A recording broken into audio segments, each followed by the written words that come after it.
Right. We're back on YouTube. We'll try this again. I have to close this, or that's when we get the feedback. Okay, and let's unpause. Okay. Awesome. All right, we'll try again. Try this again. Part 2. So now I forgot. I'm not sure where I was. You started talking about listening to that you've been listening to Brene Brown a lot recently. Yes.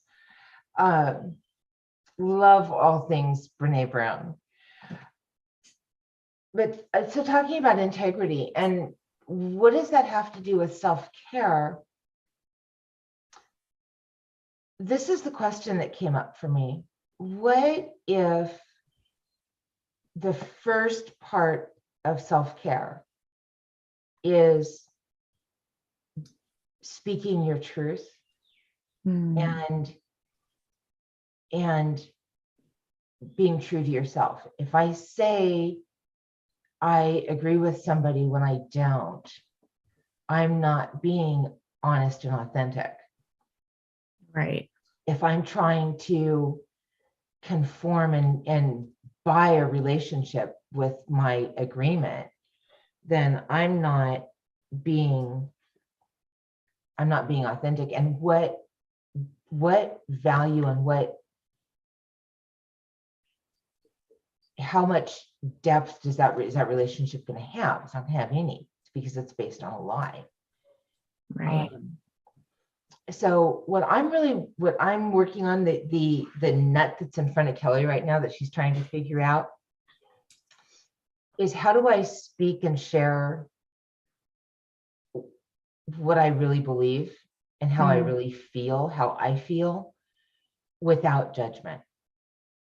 And I feel like for us as women to be able to step into and own and wear our values and our feelings, is if I feel uncomfortable about something, that's just my feeling, and it's my feeling, and I'm entitled to that feeling. And if I am not honest with myself about that from the beginning, then how much value is there going to be in a nice long walk or a bubble bath or sitting and reading a book and doing all these other things that we label as self-care, if they're not being built on genuine authenticity?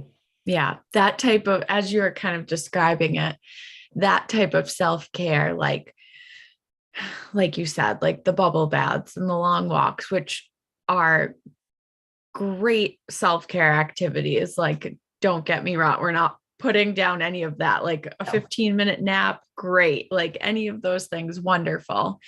But when you're practicing in that way of doing those things, I don't know, doing those things, I guess, in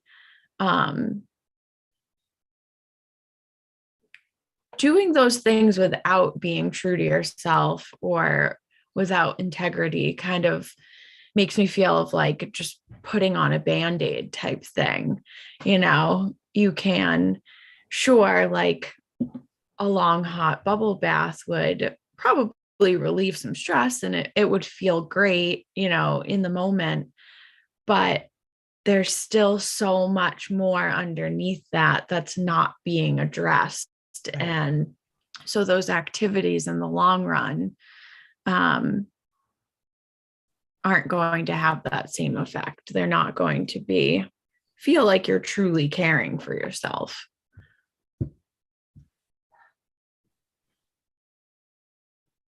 Because you're not. You're living a lie. Right. You're living a lie, and you're not being true. It's like trying to put a Band-Aid on a gaping wound that, is still bleeding. It's like you have to deal with that gaping wound before you can, before the Band-Aid's going to work. You have to stop the bleeding. Yeah. So Oh, go ahead. no, you go ahead. So why then do we do that? Why then can't we be honest with ourselves first and others? Well, I think it comes back to fear. I think it comes back to fear of judgment.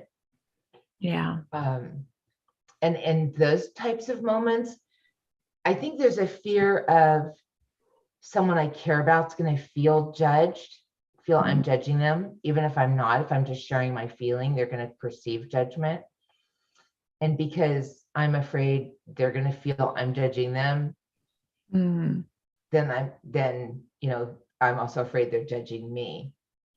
And that judgment circle just gets to go around and around. And the only way off of that, according to Brene, is vulnerability. Yeah. Is to just stop and say, this is how I feel. Period. And leave it at that. And just, finding a way to do that, to share and be authentic without judgment. Oh, a couple of thoughts come up for me around that. One would be, vulnerability is like this big scary monster that we make it out to be, which it is scary. So how can women start to build like their vulnerability muscle, so to speak? We talk about muscles. That's one of our favorite metaphors too. How can we start? How and where can we start with that vulnerability piece? How can we work up to truly being vulnerable and honest all the time with all of the people around us in all areas of life when we're having trouble even being vulnerable and honest with ourselves? Where can we start? Yeah. And that's something that we as coaches work through with our clients. Yeah. Because that answer is going to be different for everybody. But I think it's identifying and recognizing who safe people are in our lives. When I'm going through things and I'm feeling things and trying to process stuff, there's people that I know I can call and I can talk to, and it's going to be safe. And there's people that I know if I called and talked to and shared with, it's not going to be safe. I can't trust that person with my heart. So I don't. So I think first would be recognizing who those people are. Yeah. And if you don't have that person in your life, then hire a coach, get with a counselor, and as I talk with women about trauma and trauma recovery, and maybe part of why this is coming up for me today and now is it's hard for trauma survivors to identify and know how they feel in a given moment. They've been trained and defaulted. Their brain has literally been rewired to respond in a certain way. And it's not usually authentic to them. It's conditioned by an abuser. So, my first step in working with women that have suffered trauma is to, when a situation comes up, is to have them be able to just stop, take a breath and go, how did you feel in that moment? and usually the trauma response is the very first response. And it's like, okay, is that genuine to your heart? Or is this, and when they stop and breathe, and we do some box breathing exercises, and then, what do you feel under that? And getting them to really connect with what they're really feeling is difficult, and it's scary. That's that vulnerability piece. But it's also the like Brene says, it's the birthplace of joy. And when they can start to connect with their genuine, real feelings, I feel scared. I don't like this. I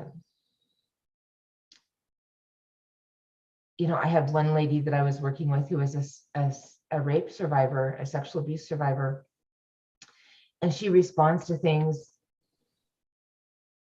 in that way, in the way that she thinks that her partner wants her to.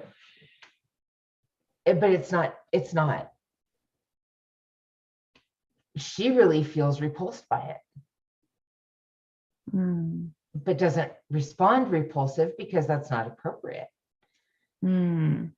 So when you can come back and say, this is really repulsive to me, then you can start. Then you can really, then healing can start. And after that, then self-care gets real and meaningful. Yeah. Does that make sense? Yeah, no, totally. I think, yeah, it really all starts with getting really honest and really vulnerable. Which is hard. Like you said, it's this great big scary monster, because we're afraid of rejection. And like you said, afraid of judgment too. Yeah, right. Yeah. Where judgment starts, loving relationship ends.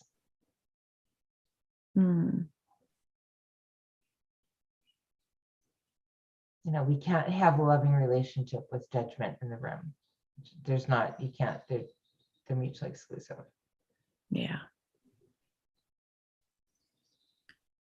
Sometimes I think too,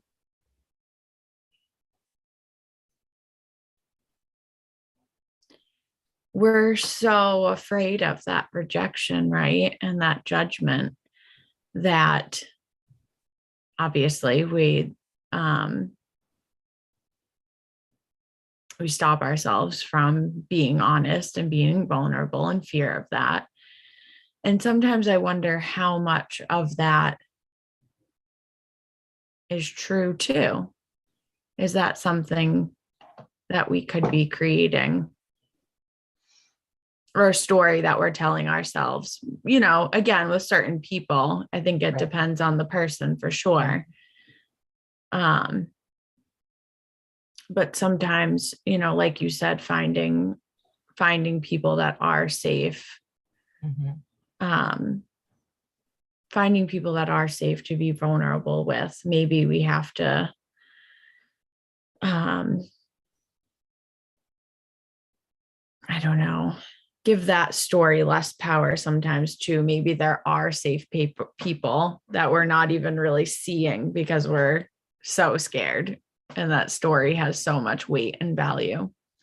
And we've talked about stories, and we're really good at creating stories. And one of the things that Brene Brown says regularly is, we create stories in the absence of data. We create stories in the absence of truth. When I text you and you don't respond, I create a story. Oh, she doesn't want to talk to me anymore. She's mad at me. I did something wrong. It can go on forever.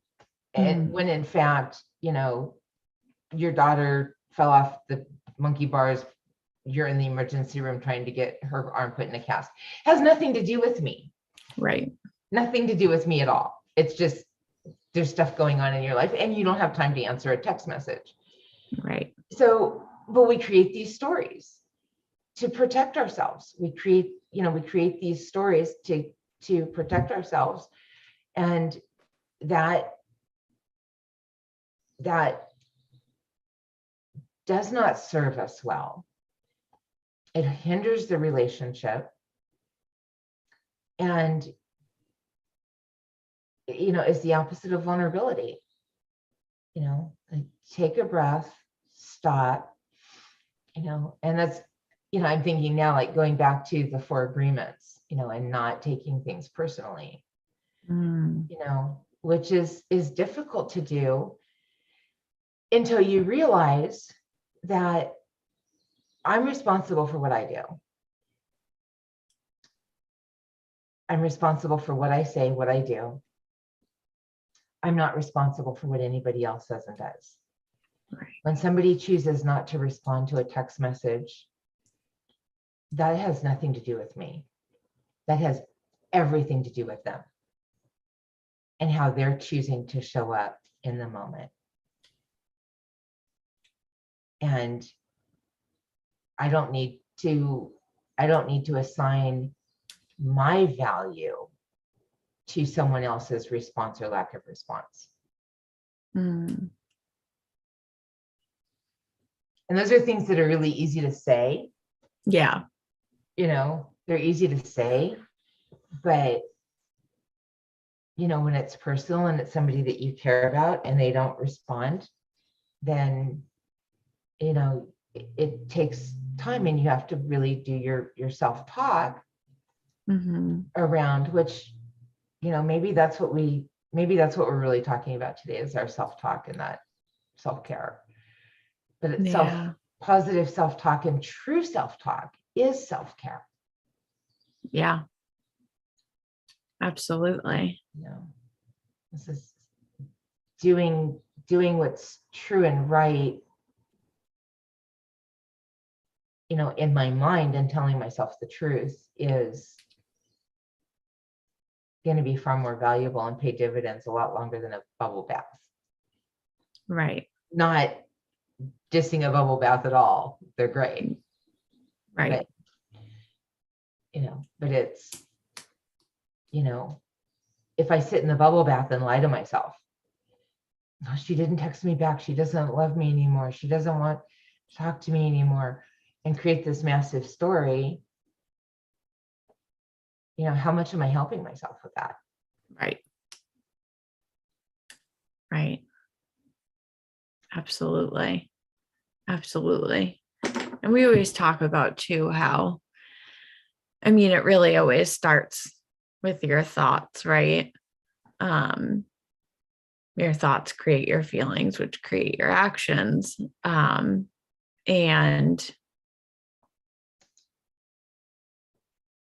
it's much harder to start that cycle working backwards, like you said, with like a bubble bath or whatever, without really addressing the thoughts and the feelings that are present. One of the things that I feel like is the best form of self-care is gratitude. I love doing gratitude meditations before I go to bed.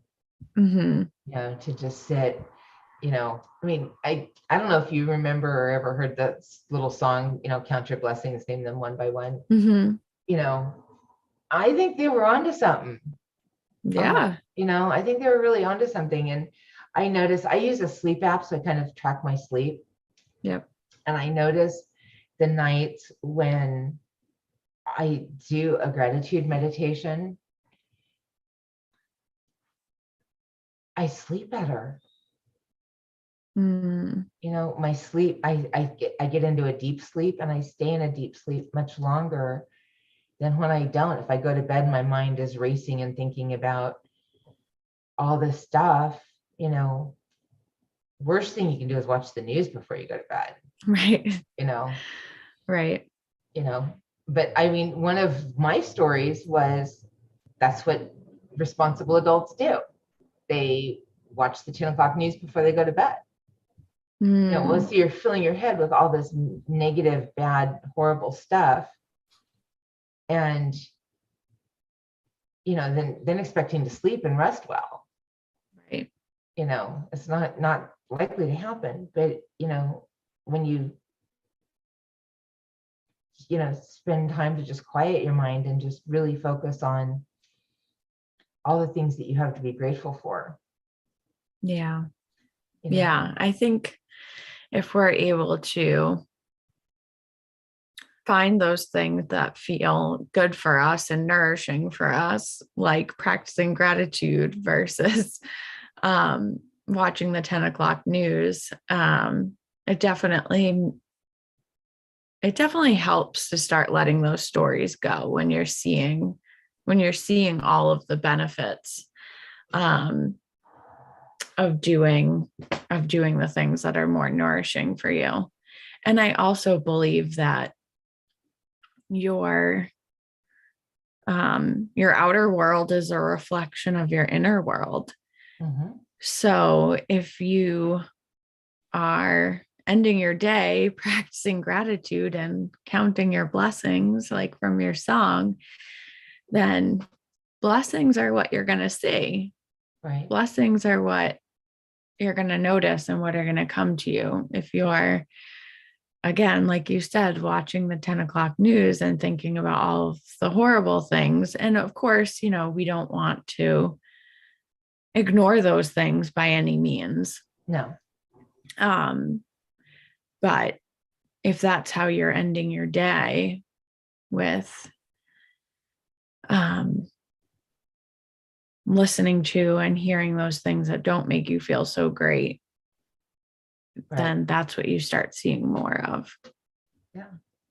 It just keeps your mind turning. And, in my case anyway, it may not be the case for everybody, but in my case, it really hinders my ability to sleep well. Yeah. And solid sleep is, it's a really, really important. Yeah. So important. Yeah. I didn't know. I didn't know until I started kind of listening to different people talk about the importance of sleep. They use this word, and I had never heard this before. It's sleep hygiene. I didn't know that. I've never heard that. Yeah. So sleep hygiene is really a thing. In it, things like making sure your room is completely dark. Not eating for 3 hours before you go to sleep. Just screen time. Yes, not having screen time for, and I same thing. I noticed that connection with when I'm not on the computer or on my phone, for a couple of hours before I go to bed, then I sleep better. Yeah. So, yeah. And the type of light you have in the house, affects your sleep. So yeah, there's a lot of, I don't want to get off on that, but yeah. I'll put a link to the sleep app that I use in the show notes. So anybody who's interested in getting into that can go look at that. But because it makes a big difference. Yeah. It makes a huge difference. And that's, another form of self-care. Yeah. Yeah. That is probably one of, we spend a large portion of our day sleeping. Well, sometimes, right. But that could be one of the most nourishing things that we do for our mind and our body, for sure. Which is completely counter cultural to the hustle culture we talked about last time we were here. Yeah. And, but yeah, it's that I've had enough. I've done enough today. I'm going to rest. Yeah. and nourish myself. So yeah. Yeah. Yeah. So how are Your we body doing? needs it. Yes. Um, yeah, I think we've got another minute or two. So did you have any other thoughts or ideas around self-care you wanted to? Um, I mean, I feel like just like with any of our topics, we could keep going for hours and they all kind of pop up and weave together at certain points. So, we've talked a little bit about self-care before, and I'm sure we will talk about it again, but I Yeah. think our conversation around it today was great.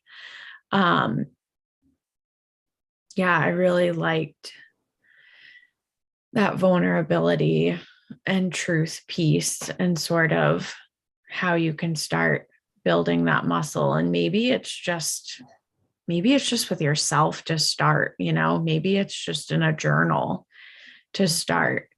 Um, yeah, just start exploring, what truth is for you, what your truth is, and then,